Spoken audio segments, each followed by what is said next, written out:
오늘은 24 현장 치유에 대한 메시지를 좀 같이 나누려고 합니다.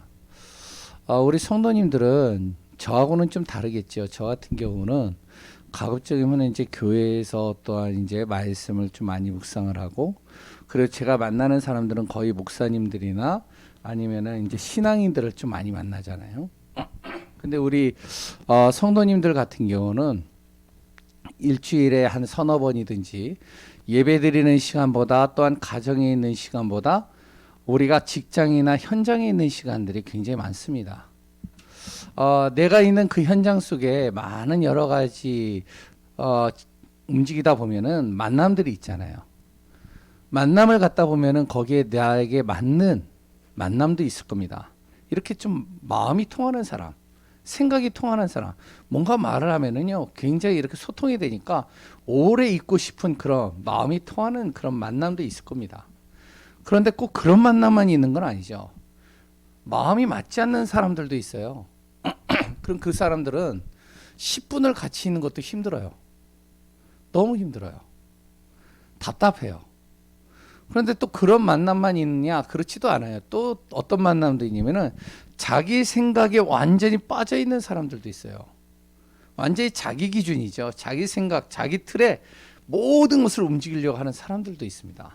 우리 성도님들이 가는 모든 현장에는요. 그런데 그것만 있는 건 아니에요. 어떤 사람도 있느냐? 영적 문제 심각한 사람이 있어요. 이런 사람 만나잖아요. 진짜 힘들어요.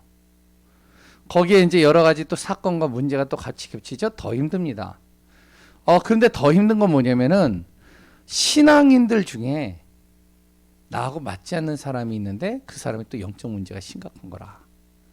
그러면요, 진짜 그거만큼 정말로 시달리는 건 없습니다. 그때 우리가 무엇이 돼야 되면 24 나의 현장 속에 이런 만남들이 있는데 좋은 만남만 있는 건 아니잖아요. 이런 만남 속에서 내가 무엇을 해야 되냐면 그 만남 속에서요, 복음 안에서 그걸 수용할 수 있는 사람이 되어야 됩니다. 수용 정도가 아니라 그것을 어떻게 하느냐, 초월할 수 있는 힘이 있어야 돼요.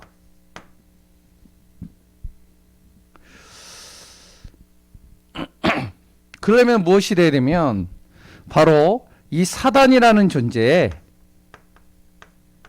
어떻게 하냐, 속지 않게 됩니다. 왜냐면은 우리가 24 현장에서 솔직하게 마음이 맞는 사람보다 맞지 않는 사람을 통해서 상처를 많이 받잖아요. 영적 문제 심각한 사람, 그리고 또한 자기 생각이 똘똘 뭉쳐있는 사람들을 만나면 도저히 이게 합리적으로나 이치적으로나 이성적으로 맞지 않는 내용들을 가지고 공격하는데, 그러면 상처받고요, 그것 때문에 시달리고요, 그것 때문에 내가 눌리고요, 그것 때문에 힘들거든요. 그 사람은 문제가 없어요. 중요한 건 뭐냐, 그 사람은 자기가 피해를 준다는 생각을 못해요. 그 사람은요, 상대방이 그것 때문에 고통당하는지 전혀 몰라요. 근데 중요한 건 뭐냐, 내 자신이요, 그것 때문에 힘들단 말이죠. 어떻게 해야 되냐, 그것을 우리가요 수용하고 초월해 버리면 되는 겁니다. 왜? 사단에게 속지 않기 위해서요. 그럼 어떻게 해야 되죠? 첫 번째로 현실을요, 보여지는 현실을 제대로 봐야 됩니다. 어떻게 봐야 되느냐, 영적 사실로 봐야 돼요.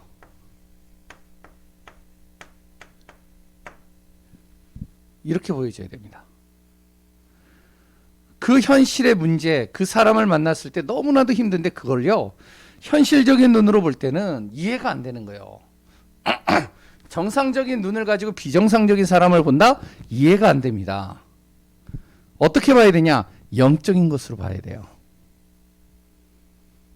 영적인 것으로 보면 어떻게 되는지 아세요? 이렇게 됩니다.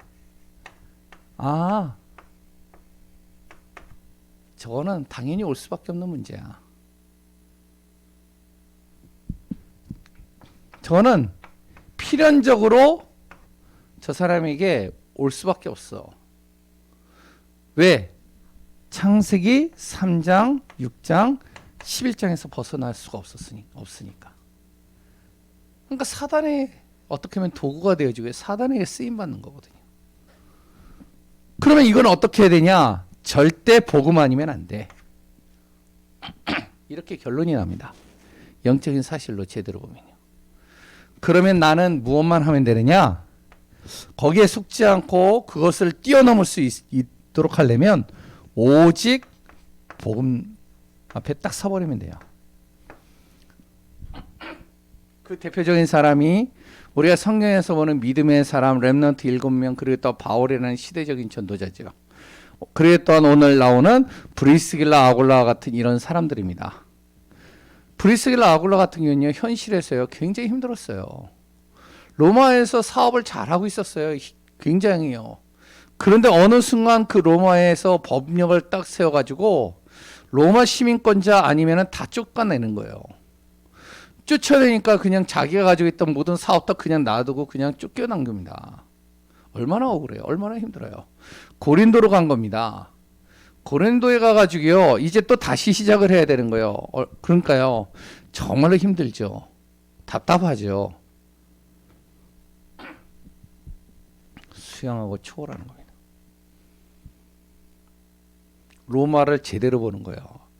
영적인 문제 속에 빠져있는 로마의 저 사람들을 보니까 그럴 수밖에 없는 거예요. 당연한 거예요. 왜? 창세기 3장, 6장, 11장. 자기 유익이 되어지면 모든 걸 다 빼앗아 버리니까. 돈 앞에는 장사가 없기 때문에 돈 앞에 다른 것들이 안 보이니까. 성공을 위해서 정말로 자기가 어떻게 해서든지 밟고 넘어뜨려야 되니까. 당연한 것이라고 생각되어지는 것이죠. 그것은 흑암과 어둠 속에 있는 상황에서는 필연적인 겁니다. 그럼 그걸 어떻게 이길 수 있겠어요? 못 이겨요. 우리 아무리 머리 쓰고요, 아무리 여러 가지 계산하고요, 아무리 우리 생각을 가지고 해도요, 못 이깁니다. 흑암은요. 아까 전에 류목사 얘기했잖아요. 네피림에 딱 잡혀 있는 사람들은, 그 능력을 가진 사람은요, 이길 수가 없어요. 근데 기독교에는요, 능력이 없어요. 어떻게? 절대 복음 아니면 안 되거든요. 그래서 우리가 뭐가 돼야 되냐? 오직 복음 딱 잡고 가는 겁니다. 다른 거 없어요. 그냥 다른 거 다 그냥 수용하고요, 초월해 버리면 돼요. 거기에 내가 묶이잖아요. 그러면 그때서부터 사단은 그 틈을 노려요. 그래서 우리가 24 나의 현장소에서 어떻게 해야 되냐? 첫 번째, 먼저 내가 현장 속에서 인도받기 전에 먼저 무엇이 되냐면, 내 안에 누림이 먼저 있어야 됩니다. 어떤 누림이냐? 성령이 인도받는 누림이 있어야 돼요.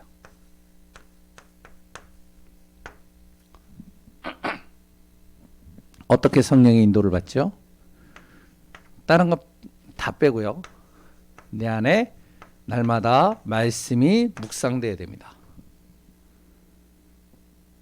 아까도 류목사님 얘기했죠. 강단의 말씀, 그랬던 하나님이 나에게 주신 말씀, 오늘 기도 수첩의 말씀, 말씀을 묵상하는 거예요. 그리고 두 번째는 우리가 현장에서 나가기 전에 먼저 내 안에 성령의 인도를 받기 위해서 집중 기도의 시간들이 있어야 돼요. 그게 단 1분이라도 좋습니다. 5분이라도 좋아요. 집중 기도할 수 있는 시간을 가져야 돼요. 그러면서 또 하나, 세 번째는 내가 가는 모든 현장에 어떤 중심으로 가야 되냐? 영혼 구원이라는 이 중심을 가지고 가는 겁니다. 그래서 바울은요, 사도행전 13장, 16장, 19장 대표적인 장수들이거든요. 거기에 갈 때마다 어떻게 했냐? 요 중심으로 성령 인도 받았어요. 아무리 자기가 계획을 해도 말씀을 묵상하고요, 기도를 집중하는 가운데 하나님께서 틀으시면 그 틀리는 대로 가는 거예요. 그러면서 항상 어디를 가든지 간에 영혼을 구원한다, 이런 중심으로 갔습니다. 거기에서 브리스길라 아굴라를 만나고요, 브리스길라 아굴라도 그 중심 속에서 바울을 만나는 거예요. 우리 귀한 예강교회 성도님들, 우리는요 하나님께서 우리 교회를 어떻게 하실 것이냐, 저는 기대가 돼요. 저는 믿어져요. 저는요, 진짜 하나님께서 나 한 사람을 여기에 보내셨다, 저는요 확실하게 저는 확신이 있습니다. 왜? 지금까지 하나님은 나를 하나님의 인도 속에서 움직였기 때문에. 우리 성도님들 마찬가지입니다. 우리가 무엇 해야 되냐? 성령 인도 받아야 돼요. 두 번째, 성령 인도 받으면서 내가 가는 모든 현장, 24 현장에 내가 하는 모든 현장 속에서요, 오직 복음 딱 잡고 가는 거예요. 두 번째는요, 하나님이 나에게 맡겨주신 유일한 것을 정말 하는 겁니다. 그 유일한 것이 무엇이죠? 아무도 마음에 두지 않는 거예요. 그런데 내가 할 수 있는 것이에요. 아무도 관심이 없어요. 근데 나는 거기에 관심 있는 거예요. 아무도 신경 안 쓰는 거예요. 근데 나는 신경이 쓰여지는 것이에요. 그것을 하는 겁니다. 그게 유일성이에요. 무엇을 바라보면서요? 하나님 바라보면서요. 사람 보면서 하는 게 아닙니다. 하나님 바라보면서 하는 거예요. 예화로 여러 가지 얘기를 하고 싶은데 시간 관계상 지나가겠습니다. 그리고 또한 우리는 24 현장에서 어떻게 하느냐? 내가 하는 모든 일들과 내가 있는 그 자리에서 재창조의 역사가 일어날 정도로 무엇하느냐? 지속하는 겁니다. 그 일이, 내가 하는 모든 업이 나로 말미암아 불가능을 가능케 하시는 하나님의 놀라우신 응답을 볼 정도로 지속하는 거예요. 세 번째, 그때 따라오는 이후 따라오는 응답들이 있습니다. 그거를 제가 요 중심으로 좀 같이 잠깐 이야기 나누겠습니다. 19장 세 개를 가지고요. 13장이 뭐였죠? 간단하게 얘기를 할게요. 바울이 안디옥 교회에 가게 되어집니다. 그 안디옥 교회에서 5명을 딱 출연해서요, 선교사로 파송하기 위해서 기도를 합니다. 2명이 딱 남아요. 바로 바울과 바나바죠. 이들이요, 말씀 붙잡고 집중 기도 속에서 진짜 영혼 구원이라는 이 단어를 가지고 어디로 가느냐? 바로 바보라는 섬으로 갑니다. 근데 거기에 누가 있었느냐면 거기에 그 바보 섬을 딱 사로잡고 있는 무속인이 하나 있었어요. 그게 박수 엘루마예요. 박수라는 건 남자 무속인을 박수라고 그러잖아요. 그래서 이 무속인이 딱 거기 있는 거예요. 이 무속인이요, 총독을 잡고요, 그 지역을 완전히 사로잡고요, 귀신의 힘을 입어가지고 사람들을요 혼미케 만드는 거예요. 바울이 뭐를 했냐? 오직 복음 딱 잡고요, 바울이 할 수 있는 유일한 걸 찾아낸 겁니다. 그게 뭐죠? 그 안에서 바울이 할 수 있는 건요, 기도하는 거예요. 하나님 바라보고. 그리고 그 속에 하나님의 역사가 일어날 정도로 계속 그 현장을 도는 겁니다. 어떤 일이 일어났을까요? 거기에 있는 흑암이요, 완전히 꺾여버린 겁니다. 박수엘루마가요, 이 귀신 들린 사람이 이 바울 앞에요 무릎 꿇어버린 거예요. 어떤 일이 일어났냐? 거기에요, 그 지역을 담당하고 있는 총독이 바로 바울을 통해서요 복음을 듣게 되고 제자화 되어진 겁니다. 완전히 지역이 싹 바꿔버렸어요. 두 번째요, 사도행전 16장입니다. 또 이야기를 할게요. 바울이 아시아를 가려고 지금 계속 다 준비하고 있었어요. 소아시아로 가려고 모든 것을 세팅해놓고 거기에 갈 모든 여러 가지들을 스케줄을 다 잡아놓고 기도하고 있는데, 하나님께서 기도하는 가운데, 말씀 잡고 기도하는 가운데 그 소아시아의 영혼을 보고선 기도하고 있는데 하나님께서 환상 중에 마게도냐 사람을 딱 보이게 하는 거예요. 이 바울이요, 계속 기도하는데 하나님께서 사인을 주시니까 아무 스케줄도 없는데, 아무런 계획도 안 세웠는데 어디로 가느냐? 바로 마게도냐로 가는 겁니다. 거기가 첫성, 마게도냐 첫성 빌립보로 딱 들어가요. 거기에서 뭐를 하죠? 다른 거 할 게 없어요. 왜? 준비가 안 돼 있는데 오직 복음 잡고 가는 거예요. 그래서 거기서 유일한 거, 바울이 할 수 있는 유일한 건 기도밖에 없었어요. 기도처를 찾는 거예요. 기도처를 찾다 보니까 누가 나오느냐? 거기에 하나님께서 예비해놓은 루디아가 딱 발견해. 루디아 집에서 계속 기도만 하고 있는데, 기도하고 현장 돌고 기도하고 현장 돌고 있는데 어떤 일이 일어나는지 아세요? 점치는 귀신 들린 여종이 그 지역에 많은 사람들에게 무엇을 하냐면은 미래를 가르쳐주고 그 사람들의 미래를 점쳐주고 그 사람들의 모든 시선을 이 점치는 귀신 들린 여종에게 쏠리게 만든 거예요. 근데 본인은 시달리는 거예요. 이걸요 바울이 봤어요. 바울을 만나는 그 순간 어떤 일이 일어나죠? 그 귀신이요 완전히 꺾여버린 겁니다. 그 결과로 어떻게 들어가죠? 바울이요 감옥에 들어가게 돼요. 감옥에 들어갈 이유가 없는데 감옥에 들어가게 돼요.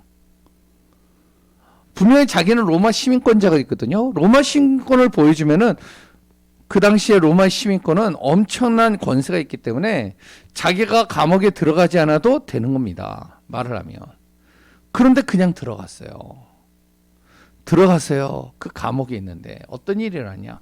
하나님께서 그 감옥에 있던 바울을 끄집어내려고 땅을 진동시키고 옥문과 창고를 다 열리게 해서 그 바울을요. 나올 수밖에 없는 시스템을 다 만들어 놓은 거예요. 그것을 본 간수장이가 바로 죄수들이 다 도망간 줄 알고 그 자리에서 얼마나 충직된 간수장이냐면 바로 교도소 소장이라고 얘기를 하죠. 이 사람이 자결하려고 하는데 이 바울을 통해서요. 정말로 복음을 듣게 되고 인생이 바뀌어버린 겁니다. 어떤 일이 일어나는지 아죠. 거기에 있는 교도소 소장을 통해서 복음을 듣게 되고 그 교도소 소장의 가족들이 다 복음화되어지고 교회가 세워지는 거예요.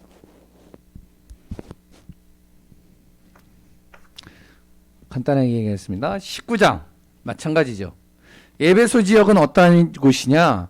사도행전 19장에 에베소 지역이 나옵니다. 그 에베소는요. 큰 항구 도시입니다. 무역과 교역이 굉장히 활발하고요. 그랬던 거기에는 많은 사람들이 몰리는 곳입니다. 그러다 보니까 거기에는 여러 가지가 지금 활발하냐면은 사람들이 왕래하니까 사람들이요 돈이나 이런 것 폭력 그리고 어떤 여러 가지 보이지 않는 흑암의 문화들이 가득한 거예요. 거기에뿐만 아니라 거기에 아데미 신전이라는 어마어마한 큰 신전이 또 있어요. 완전히 그 지역을 사로잡고 있는 거예요. 바울이요 팀을 이뤄서 말씀 딱 잡고 기도하면서 영혼을 바라보고 들어가요. 오직 복음 잡고요. 기도 속에서요. 그런데 2년 동안 거기에서 복음을 전하는데 어떤 일이 일어났는지 아시죠? 우상이 꺾여버리는 거예요. 우상 섬겼던 사람들이 자기가 가지고 있는 마술하는 책들을 다 모아가지고 불태워버리는 역사가 일어납니다. 귀부인과 헬라인들이 돌아와요. 이방인들이. 거기에 또한 하나님의 나라와 교회가 딱 세워지죠. 우리가요, 우리 성도님들이요, 24 현장 속에는 불신자들도 있고요, 여러 사람들을 만납니다. 우리가 어떻게 해야 되는지 아세요? 싸우면 안 돼요. 어떡하냐? 수용하고 그걸 뛰어넘어야 돼요. 무엇으로요? 영적 사실을 보고요.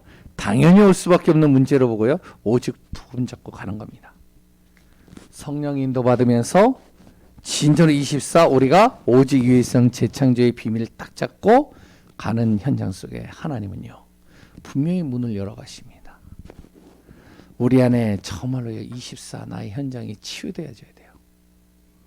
그러려면 내가 먼저 치유돼야 돼요. 보는 눈이 달라져야 돼요. 일단은 내 기준과 생각이 달라져야 돼요. 결론입니다. 분명히 하나님은요. 전도라는 한 단어를 가지고 모든 것을 거기다 두시고 모든 것을 따라오게 모든 것을 응답으로 축복으로 바꿔가십니다. 우리 교회는 뭐만 하느냐?